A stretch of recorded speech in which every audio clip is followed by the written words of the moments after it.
Hola, buenas tardes. Bienvenidos a esta sala de Nueva Acrópolis, que vamos hoy a hablar un poco sobre Japón, sobre sus valores tradicionales y sobre cómo esos valores nos pueden ayudar en nuestra vida diaria. Habíamos elegido un título, una palabra que está un poco de moda. Yo, francamente, bueno, pues no la conocía tanto, la de Ikigai. Y sí que conocía mucho más el otro concepto, que cuando pusimos el título dije a Elena, además de Ikigai pon Ganbate, que es un imperativo del verbo Ganbaru, Ganbaru shimasu. Yo no quiero hacer una charla de estas en las que yo suelte un rollo y todos os quedéis así mirando. Yo quería hacer esto como una experiencia interactiva. Por ejemplo, me he traído... Habéis visto que hemos decorado el salón con algunas cositas japonesas, alguna decoración de Japón. Además, aprovechamos que mañana vamos a tener una presentación de un libro de haikus y de tankas de Pepi Valencia, que está aquí entre nosotros.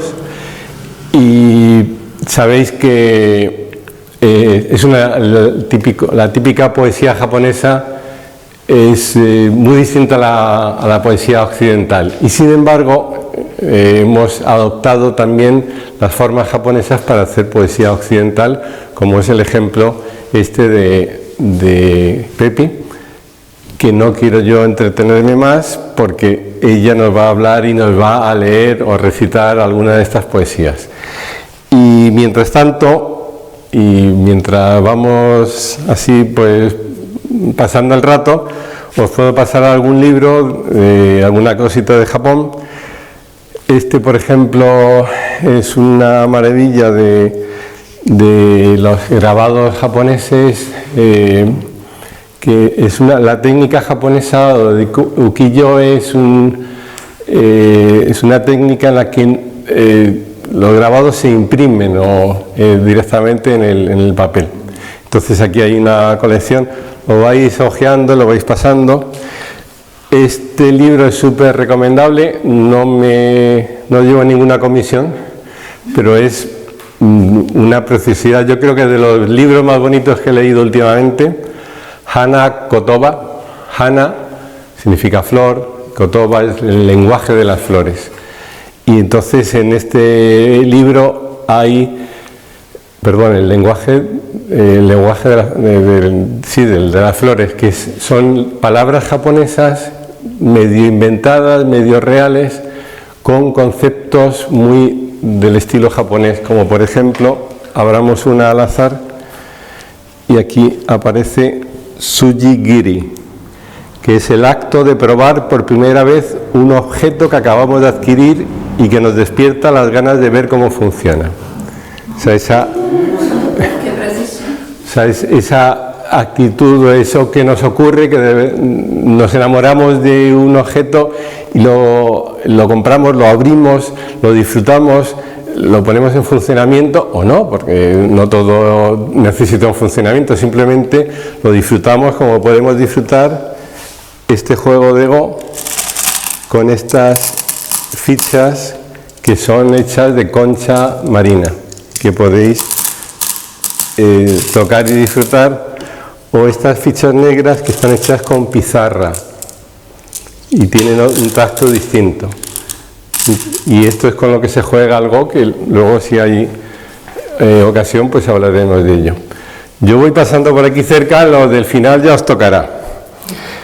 Esto es el famosísimo Hokusai, que es un pintor japonés que se puso muy de moda, sigue estando de moda con sus famosas vistas del monte Fuji. Monte Fuji es este monte de 4.000 y pico metros de altitud, que siempre tiene nieve encima y bueno, pues se ve casi desde toda la isla central en Japón, la isla de Hokkaido, ¿vale? La más famosa de estas vistas es esa de la ola, que seguro que conocéis, que a lo mejor todo el mundo se fija en la ola, no se da cuenta que al fondo está el monte Fuji y que en medio hay tres señores o tres barquitas que están, sí, aquí está la famosa vista del monte de la ola, ¿no? Y hay tres barquitas que están sufriendo, remando para pasar. Entonces os paso que vaya, que vuelva.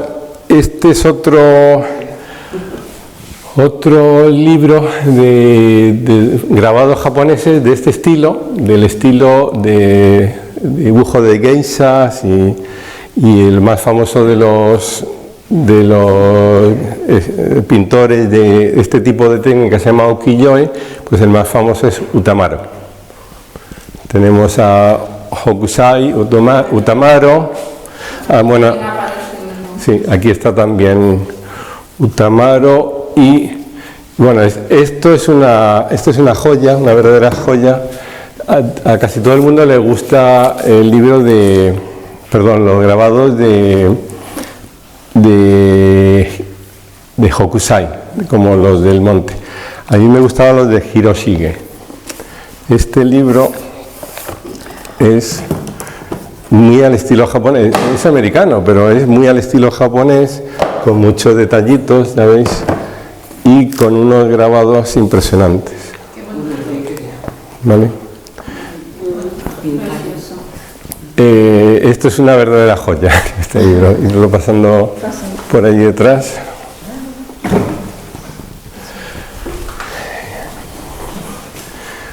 Bueno, me habéis dicho vosotras dos que del nivel de japonés mal, ¿no? Pues este es el librito que yo utilicé para aprender a leer japonés. El japonés, la escritura japonesa utiliza cuatro tipos de escritura distintas, curiosamente, ¿no? La más antigua, que es la que llaman la escritura de China, del reino de Han, son los llamados kanjis. Kanjis que a lo mejor lo habéis escrito y leéis kanji. La J en japonés, como en muchos otros idiomas, no se pronuncia, es como una Y, ¿no? Entonces los kanjis son las escrituras del reino de Han, de Kan. Y luego hicieron una escritura más simplificada en japonés, que es silabaria, que es el hiragana. Que ayer me recordaba Pepi que hiragana significa la escritura con mano de mujer, porque son mucho más sencillas. Y luego yo le decía, pues hay otra escritura que es la que utilizan para los nombres extranjeros, que se llama katakana. Kata es lo de fuera o las formas de fuera, de la escritura de fuera. Y por último está lo que llaman lo que nosotros llamamos el alfabeto occidental, que ellos lo llaman el romaji, la escritura romana, por decirlo de alguna manera. Entonces este librito, como todos los libros japoneses, se abren de derecha a izquierda. Esta es la portada y se va leyendo de arriba a abajo y de derecha a izquierda. Así como se ve normalmente. Sí, pero es mucho más flexible y, por ejemplo, yo las frasecitas, las palabras que os he puesto, lo he escrito de izquierda a derecha. También se suele escribir para que sea más fácil de leer.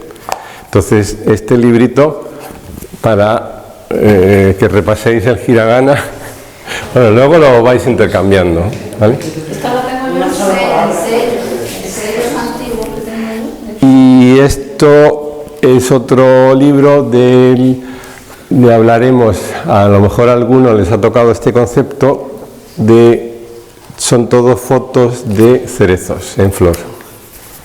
Entonces vamos pasando por aquí, o voy de que vaya de atrás para adelante. Entonces, como habéis visto, hemos empezado a hablar de algunos conceptos, de algunas ideas, de algunos valores japoneses que todavía se conservan, porque Japón, una de sus curiosidades es que es el imperio o el reino o el gobierno más antiguo del mundo, vigente. O sea, ha perdurado desde el siglo VI a.C., sigue la misma dinastía imperial. Y bueno, pues ahora Akihito es el último emperador de Japón, que es una dinastía que se remonta a muchos siglos atrás. Y dentro, o sea, y convive en Japón no solamente ese amor por lo tradicional, por lo antiguo, sino que también hay un amor por la innovación y por lo nuevo. Si os acordáis, hace unos años, cuando empezaron toda esta ola de la electrónica, de la robótica, pues los japoneses eran punteros, ¿no? Ahora son más bien los chinos que son los que han ganado el terreno a todos. Y entonces ellos convivían perfectamente entre estos valores tradicionales y los valores nuevos. Curiosamente, hay un santuario en Japón, que es uno de los más antiguos, de los más sagrados, santuario de Ise. Si algunos sois amantes de la literatura japonesa, a lo mejor os suena el Ise Monogatari, que son las historias del templo de Ise. Es una novela del siglo de la Edad Media, preciosa, muy recomendable.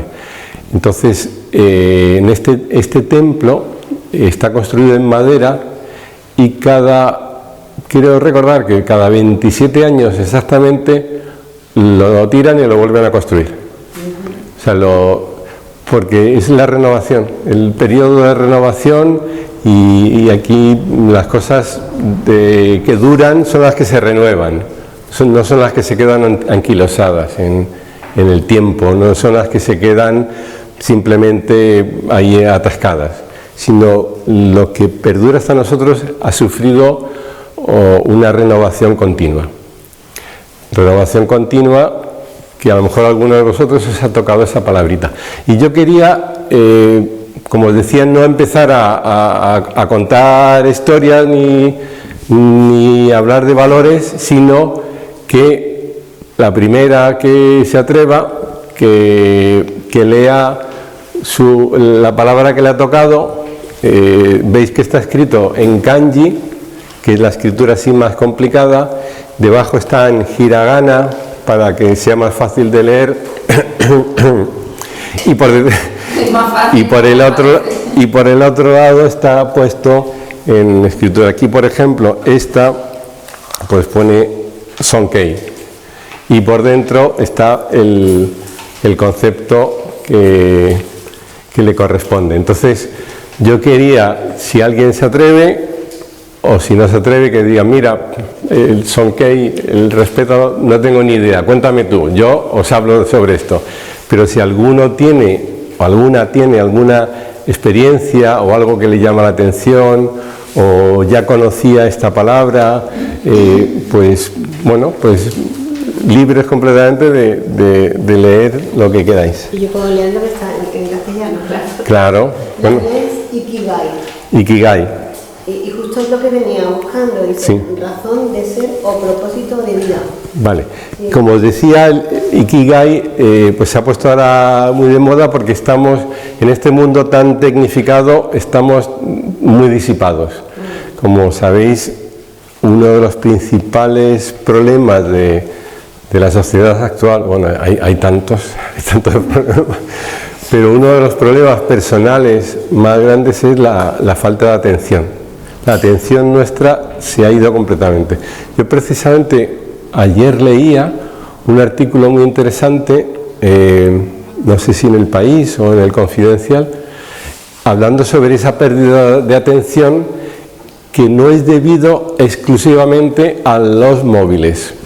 O sea, yo os podía estar hablando de cómo los móviles son en realidad, o sea, esto que pensábamos que era un teléfono, es casi todo menos un teléfono, y sobre todo es, como lo llaman algunos detractores, una máquina tragaperras, en el sentido de que continuamente te está llamando la atención, continuamente te llegan avisos o un WhatsApp, o un Messenger o un programita o alguien que te está mencionando en las redes sociales o que tienes algo que hacer. Entonces, continuamente está calculado entre 150 y 200 veces al día encendemos el teléfono. Entre 150 y 200. Entonces, nuestra atención ya no tenemos una atención continua, no somos capaces de concentrarnos en algo y de buscar el propósito de hacer algo. No tenemos esa ilusión, sino que nos da la impresión de que vamos saltando de una cosa a otra. Y bueno, eso yo recuerdo, yo soy uno de los antiguos con Internet y ya desde el año 89 yo ya trabajaba en Internet, pero a muchos de nosotros nos pasaba que de repente estabas en una página de Internet, bueno, ya la gente ya ni abre páginas de Internet, pero antiguamente abríamos páginas de Internet y decíamos, ¿y yo qué hago aquí? ¿Y cómo he llegado a esto? ¿Y cómo es que estoy leyendo esta noticia o estoy viendo esta foto? Y entonces te van conduciendo o vas perdiendo el rumbo y, como decía Séneca, no hay peor camino como el que no sabe a dónde va. O sea, nunca vas a llegar, si no sabes a dónde va, no vas a saber.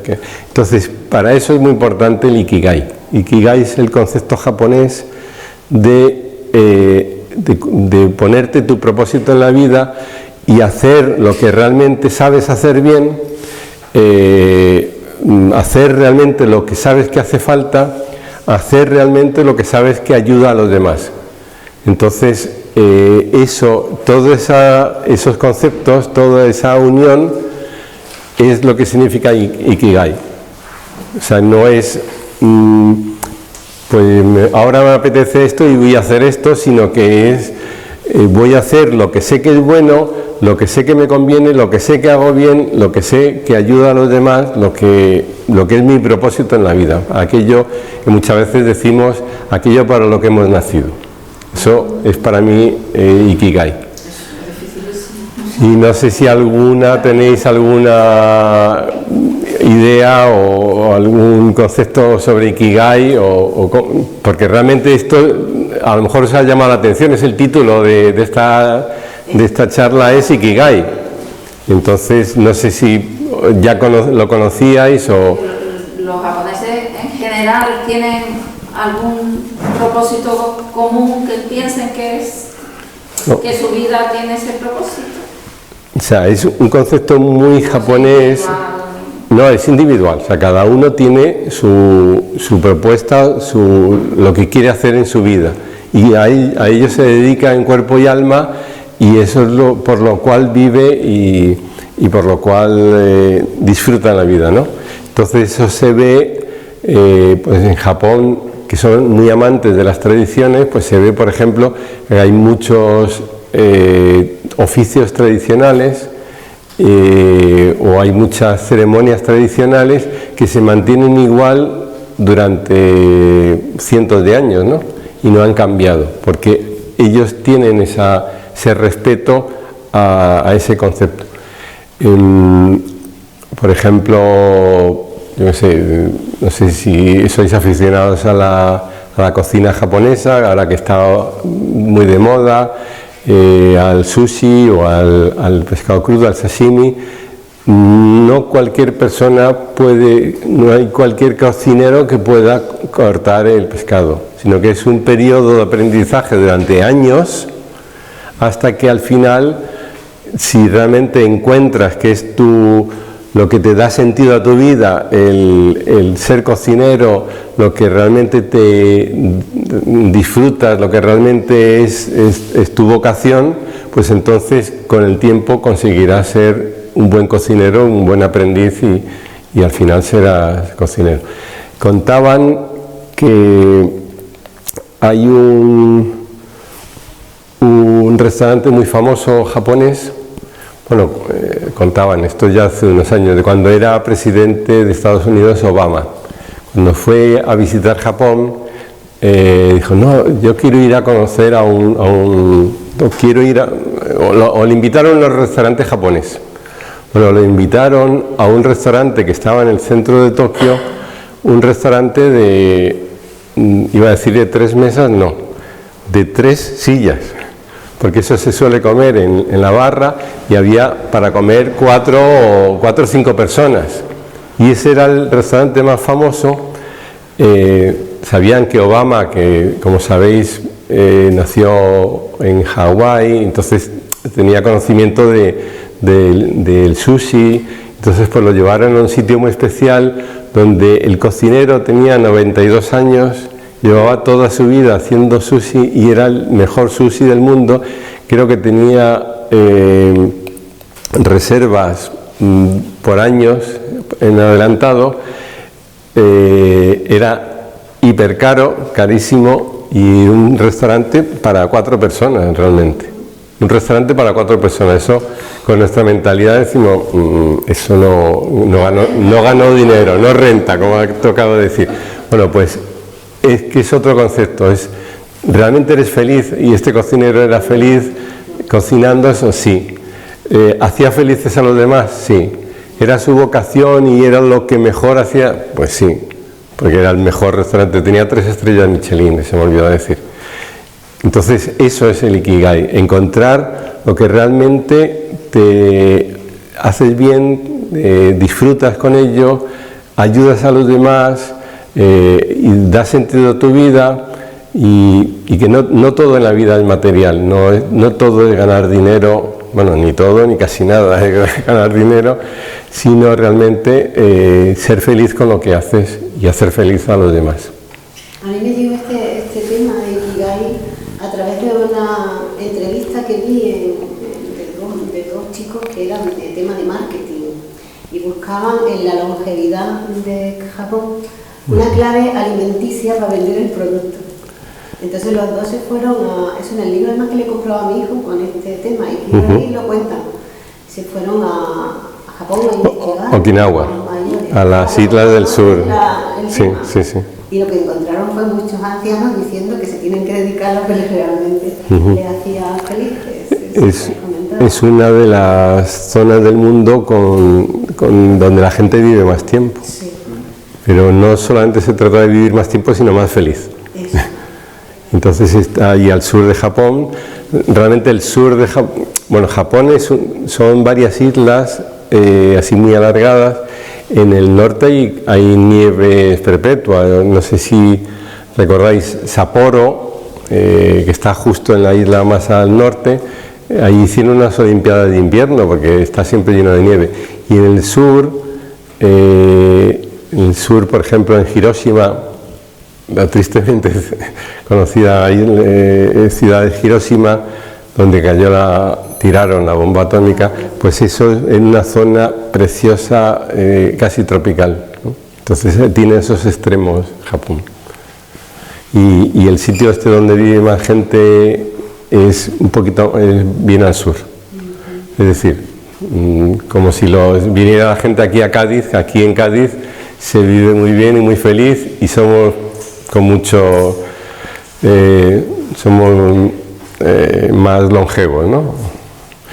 Bueno, venga, otra palabrita. ¿Qué significa kami? Kami. Pues es una de mis palabras preferidas. La religión, en Japón hay una especie de sincretismo religioso, hay muchas religiones conviviendo conviviendo en paz, e incluso la gente cumple unos ritos con una religión y otros ritos con otras religiones. Por ejemplo, la religión, iba a empezar contestándote, la religión típica japonesa, la religión tradicional es el shintoísmo. Es una religión animista. ¿Qué quiere decir? Es un poco como panteísta y animista, que para esta religión todo está vivo, todo tiene vida, y todo tiene un kami, todo tiene un espíritu que lo anima.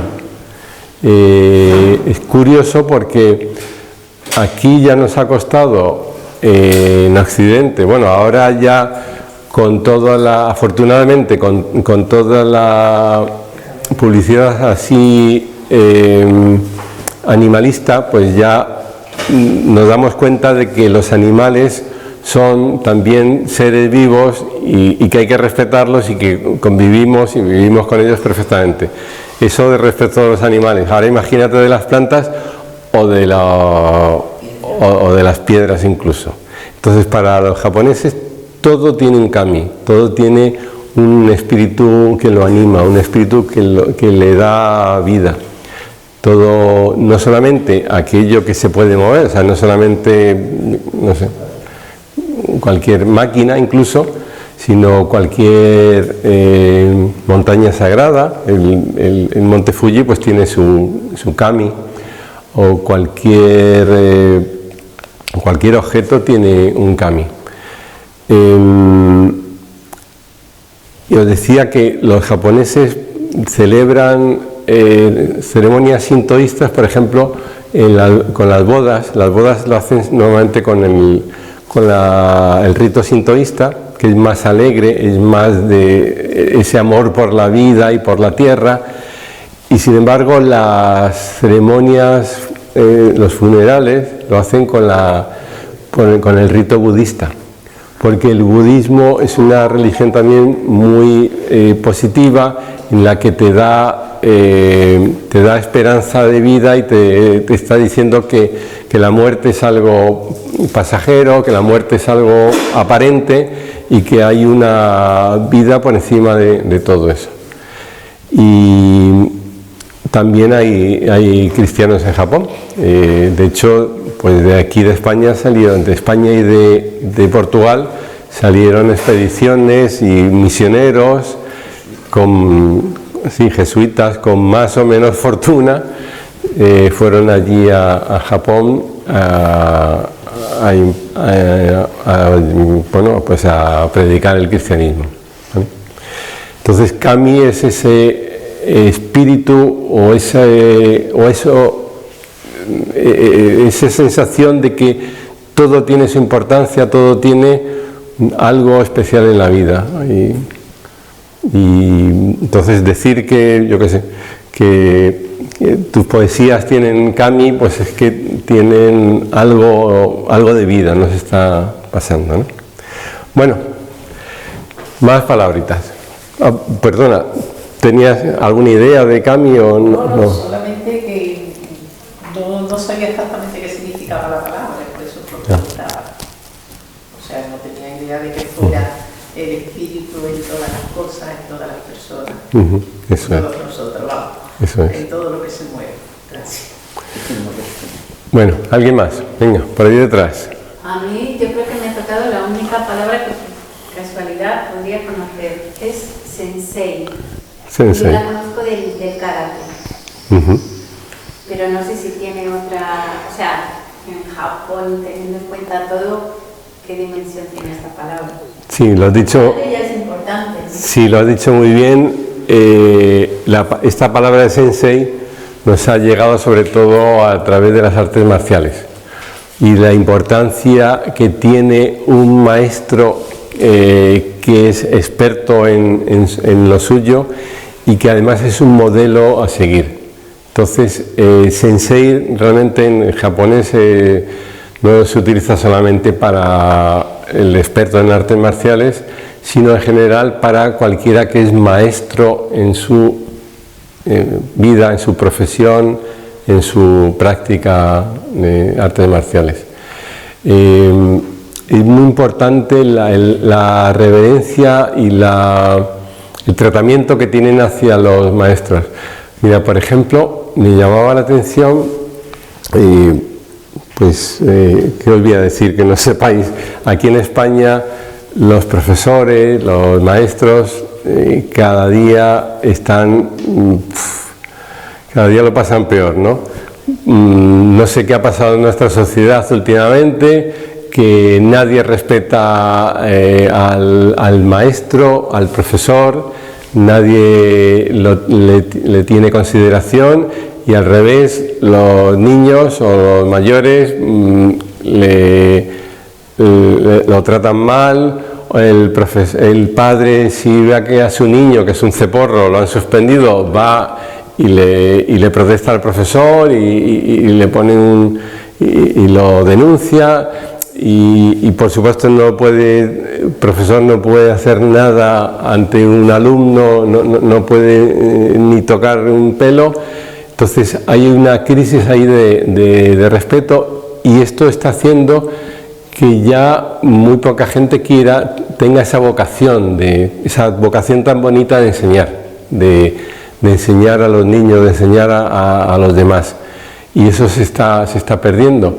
Y aquí, pues, ¿quiénes son los que dan clases? Al final, los que dan clases son los que no tienen otra cosa que hacer, los que no han podido conseguir un trabajo. Pues bueno, pues mientras tanto voy a dar clases y a ver si ya luego me sale algún trabajo.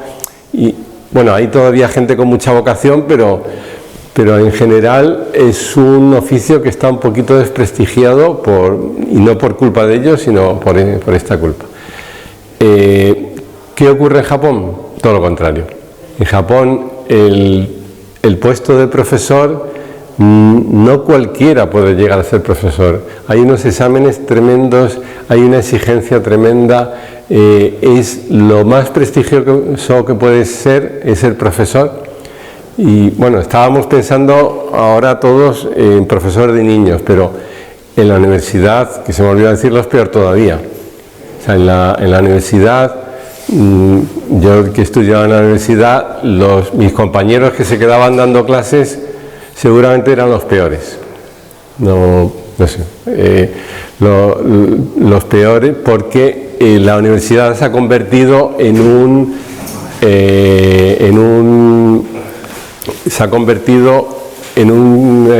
sitio donde los puestos se van heredando y se van pasando de unos a otros, y hay como muchas, no sé, como muchas, es como un claustro cerrado, ¿sí?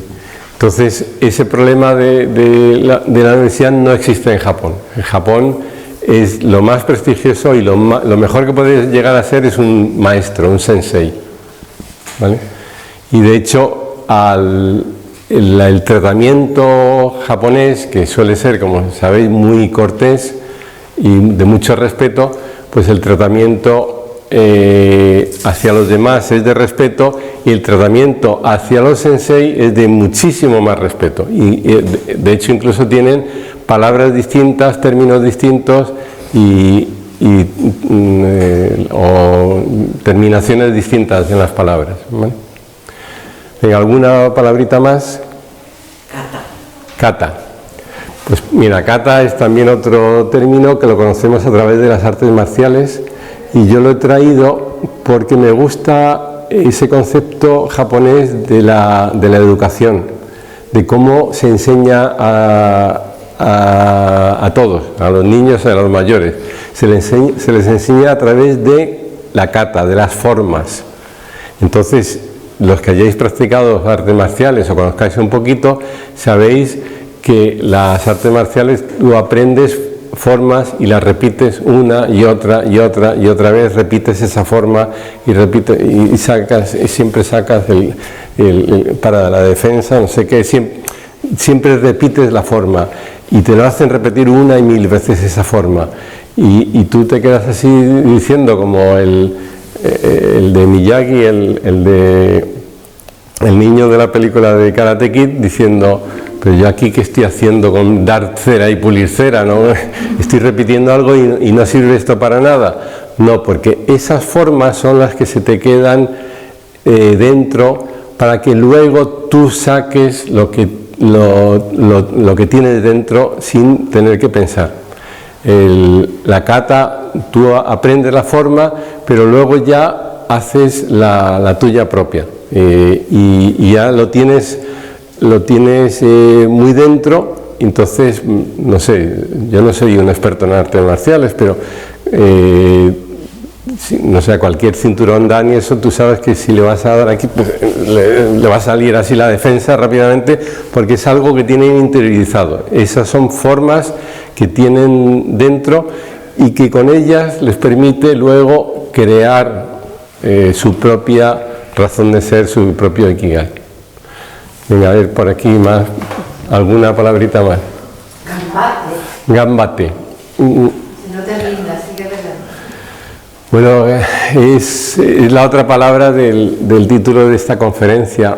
Es una expresión que yo lo conocía mucho en Japón, cuando yo estudiaba y jugaba al Go, el juego este que luego os he dicho que podéis ver.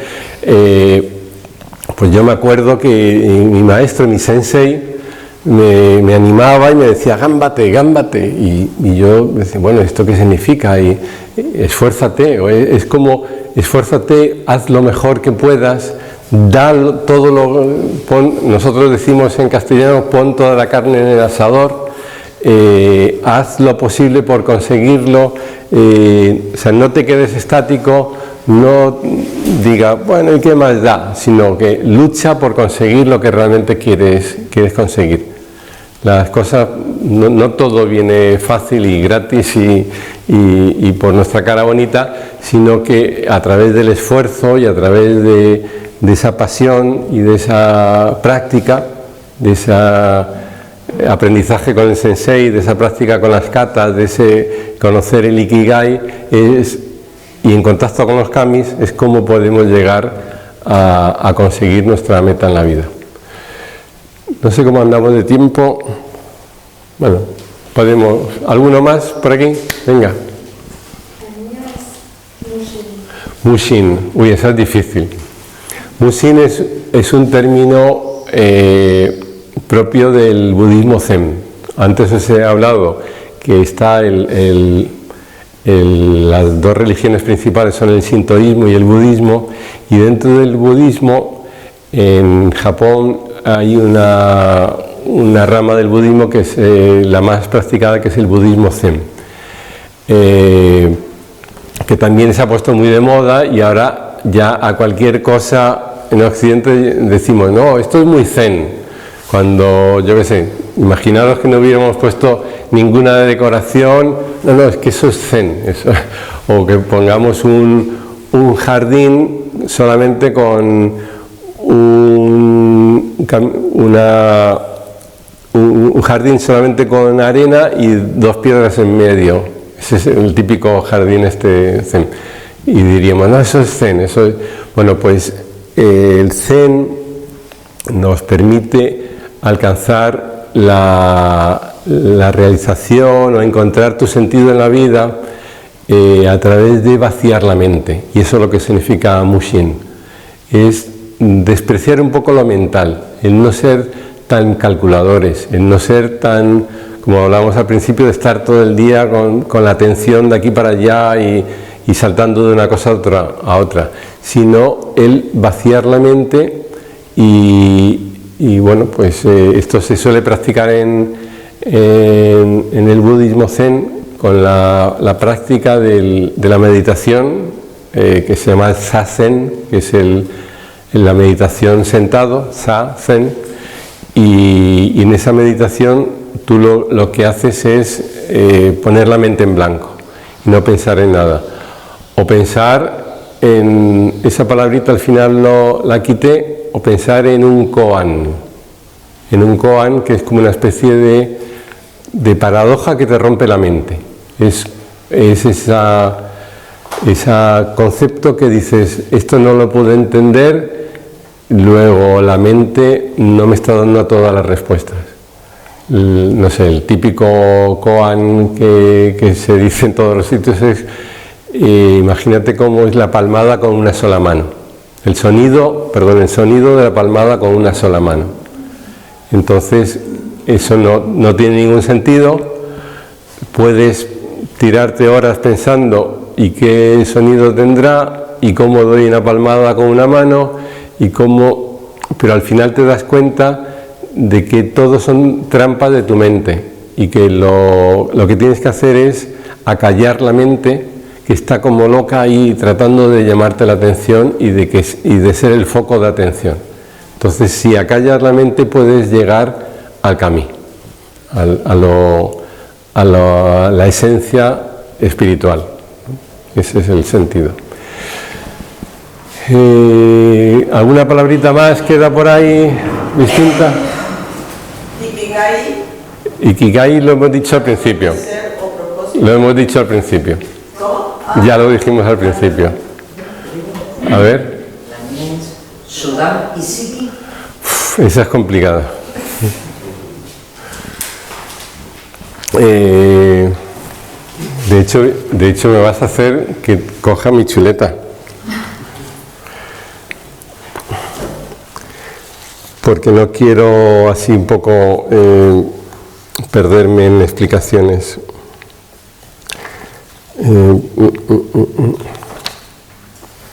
¿Qué es lo que tiene puesto detrás? Bueno, sí. Sí. Vale, la mentalidad japonesa es muy poco individualista. Es algo que nosotros no entendemos porque el carácter español, sobre todo, el europeo, pero sobre todo el español, es muy individualista. A mí no me cuentes que yo esto lo hago a mi manera. Y entonces, frente a eso, los japoneses suelen trabajar en equipo y pierden o desprecian un poco el sentido de individualidad y se sienten unidos a todo, al conjunto. No hay excepciones para nada en Japón. Todo es igual para todos. No lo estoy explicando muy bien, pero es un concepto como aquí no hay excepciones, tú no eres más guapo que nadie y para ti hay algo especial, sino que el bien común es lo más importante. Y este bien común es lo que nos haga bien a todos, ¿no? Lo que no es solamente lo que a mí me interese. Eso es el concepto de Shudan y Shiki. Bueno, yo estoy hablando, pero os he preguntado si alguno tenía algún concepto que le llama la atención o que conozca o que pueda explicar con sus palabras para no ser yo el único que está aquí hablando. No sé si tenéis alguno. ¿No? Bueno, pues yo voy a decir alguna palabrita más que veo que no lo ha tocado a nadie, o si le ha tocado a alguien está ahí un poquito ahí tímido, que es muy muy bonita, que es el wabi-sabi. Wabi-sabi. En japonés, en el idioma japonés hay muchas palabras que parecen así juegos de palabras, palabras que se escriben, que tienen sonidos muy parecidos,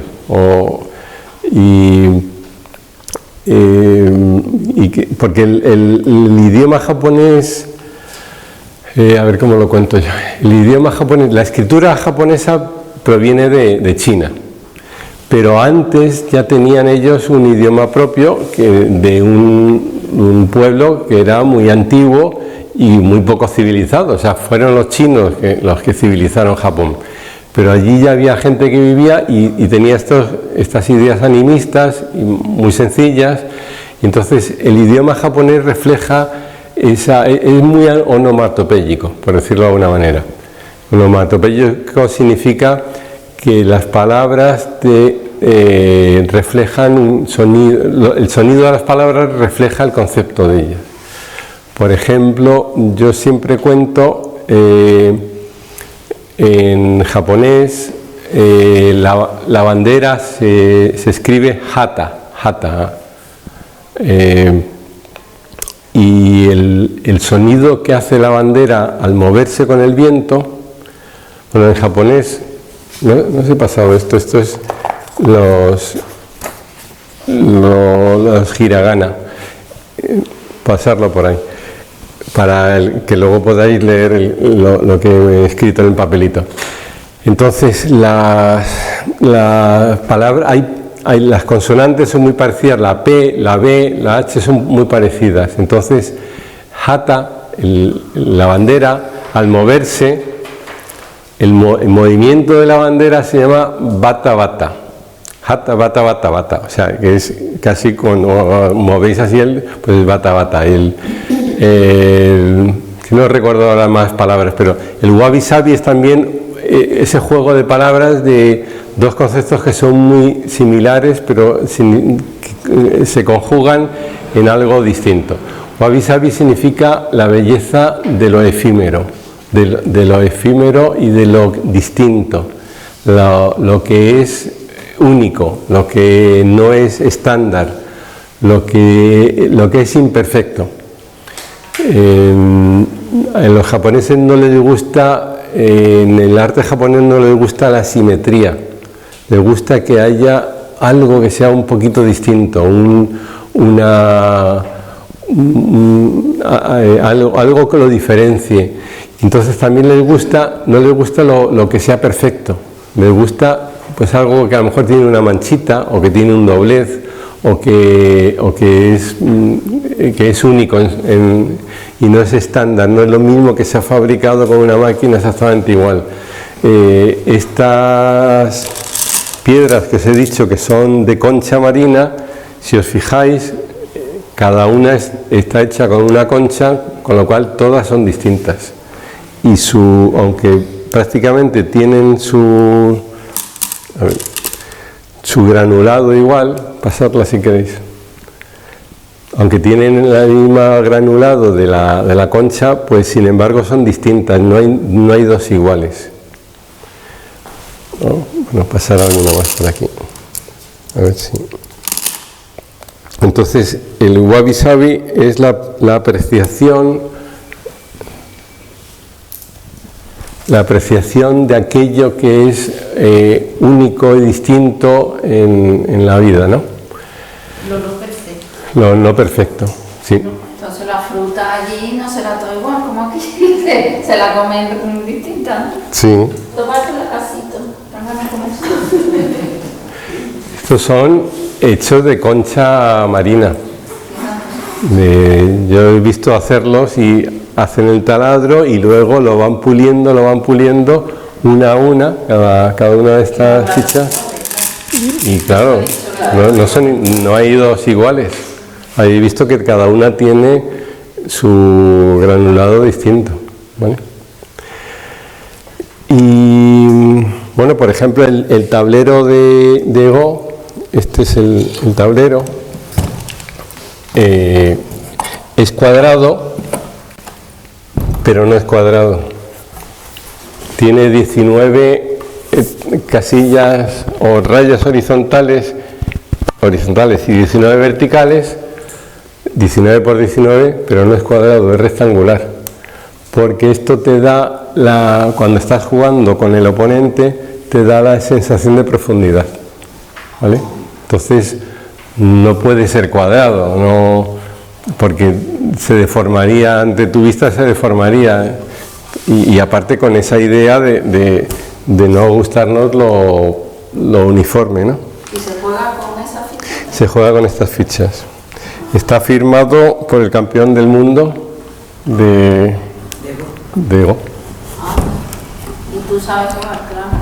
Sí. ¿Y con quién juegas? Pues con... ¿Hay gente aquí que sepa jugar? Sí. ¿Ah? Sí.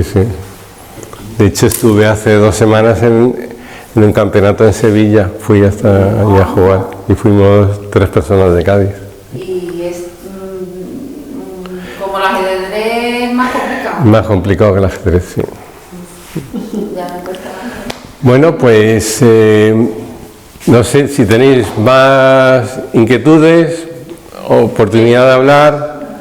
El silabario que has mencionado antes, Sí. el Hiragana. yo me termino en más, pero bueno, fue creado por las mujeres japonesas. La leyenda es esa, que lo crearon ellas para simplificar porque la educación no estaba reservada para las mujeres, entonces ellas no podían aprender los kanjis. Entonces dijeron, pues lo vamos a simplificar y vamos a escribir de esta manera silábica, y es mucho más fácil de leer. De hecho, es lo primero que aprenden los niños, el silabario. Los niños de 3 o 4 años.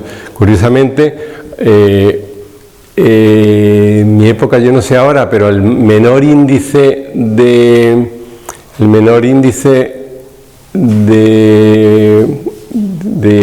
¿cómo se dice?, de gente que no sabe leer ni escribir del mundo era en Japón. Y decimos, oye, pero si es tan complicado esto. Bueno, pues no sé, porque la educación japonesa es muy importante, ¿no? Claro, porque venía del chino. Entonces del chino, lo que hicieron fue simplificar y utilizar estas sílabas del hiragana. Claro, pero sigo pensando lo mismo, que el chino, o sea, sí lo podían aprender los hombres, pero la mujer lo tenía cotado, lo tenía prohibido. Sí. Entonces por eso, digamos, le llaman mano de mujer, porque ella fue la que inventó el hiragana, sí. Que luego ya se extendió a todo el mundo, porque... Claro, porque era la única forma que tenía el hombre de comunicarse luego con la mujer. Sí. Si no, no había tu tía. Como te mandó un mensajito para verte mañana, si tú no sabes leer ni escribir.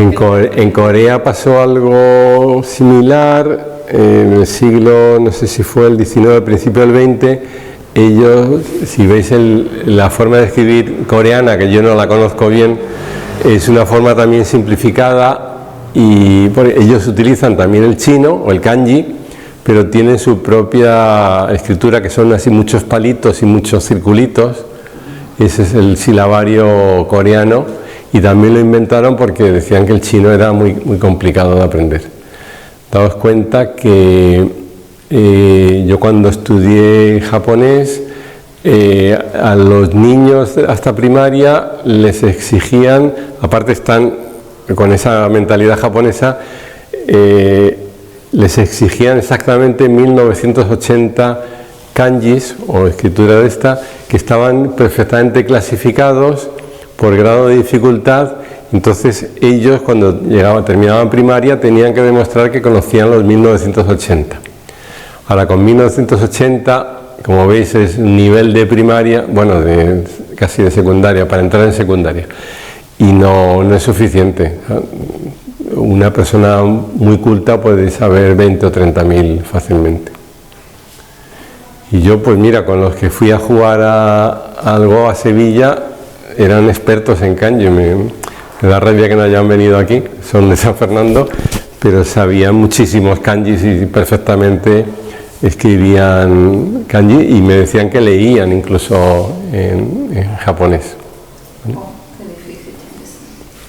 Si veis los papelitos que os he dejado, ya es difícil el hiragana para nosotros, pues los kanjis son hiper complicados. Pero digo yo, no escribirán rápido, ¿no? No se puede escribir rápido estas letras, ¿no? Sí. ¿Se puede escribir rápido estos dibujitos? Sí. Madre mía, supongo que era como todo. La escritura japonesa tiene un orden y tiene una forma de escribir. Se va escribiendo cada uno de los kanjis son trazos, y además tienes que seguir el orden de esos trazos. O sea, no son dibujos que tú dices, pues le pongo esta raya aquí y luego está acá y luego esta. No, son trazos que están pensados para escribir con un pincel. Entonces tienen su trazo más grueso, su trazo más fino. Claro, en el ordenador pues todos parecen igual, pero aquí, por ejemplo, aquí sabéis lo que pone, ¿verdad? No sabéis, bueno, está un poquito sucio. Nihon. Esto es ni y esto es hon. Entonces, como veis, están hechos con trazos de pincel y no son todos iguales. Tienen su terminación, ¿no? No son trazos cuadriculados, sino que son trazos artísticos. Realmente la caligrafía en Japón es un arte.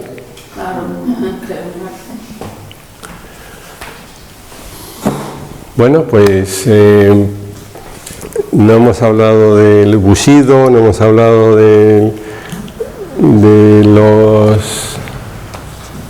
qué más, del Kaizen, del Kaizen. Felicidad no se dice en japonés. Era el título también, ¿no? No, era Ikigai y Ganbate. La felicidad en Japón también ponía. Bueno, es buscar la felicidad en lo que haces, que eso es Ikigai, sí. Bueno, pues con esto yo creo que ya terminamos y podemos seguir luego fuera charlando. La idea que yo os he traído aquí con hablar con estos valores de Japón es un poco lo que hacemos en Nueva Acrópolis, de buscar en todas las culturas, en todas las tradiciones, buscar con un carácter filosófico qué cosas podemos aprender de los demás, qué cosas podemos aplicar para nuestra vida. Entonces, esa búsqueda que hacemos filosófica es la que nos ayuda a encontrar nuestro sentido en la vida y a responder a las preguntas que tenemos todos y que no hay que pasarlas por encima y no hay que estar perdiendo la atención yendo de un lado para otro, sino concentrarse, hacer bien las katas, seguir al sensei, hacer el ikigai, llegar al kami, etcétera, etcétera. Y para el tema de saber cuál es tu ikigai, ¿eso hay algún proceso, alguna manera? Y si tienes hijos, por ejemplo, adivinar, ver cuál es su ikigai para favorecerle que se muestre. Pues cada uno sabemos qué es lo que hacemos bien, qué es lo que nos da sentido, qué es lo que, no sé, qué es aquello que nos llena, qué es aquello que disfrutamos haciéndolo. Yo, por ejemplo, no sé, aquí alguna gente me dice, bueno, pero ¿estás todavía trabajando? Digo, es que yo disfruto, es que yo soy matemático y me gusta manejar números y yo disfruto con los números. No sé, será quizás mi ikigai el ver números y combinaciones y patrones. Bueno, pues eso es mi ikigai y a ello me dedico y es con lo que disfruto. O también disfruto con la filosofía y disfruto pues hablando y compartiendo las cosas que a mí me han llamado la atención, o como todos estos libros que habéis ido pasando y mirando, y las dos piedras que me faltan, que algunas no, de broma. Y bueno, pues eso es, he querido compartir con vosotros las cosas que me gustan, las cosas con las que disfruto, y que espero que a vosotros pues también, si os ha llamado la atención esta charla, pues también disfrutéis con ellas. Y nada más.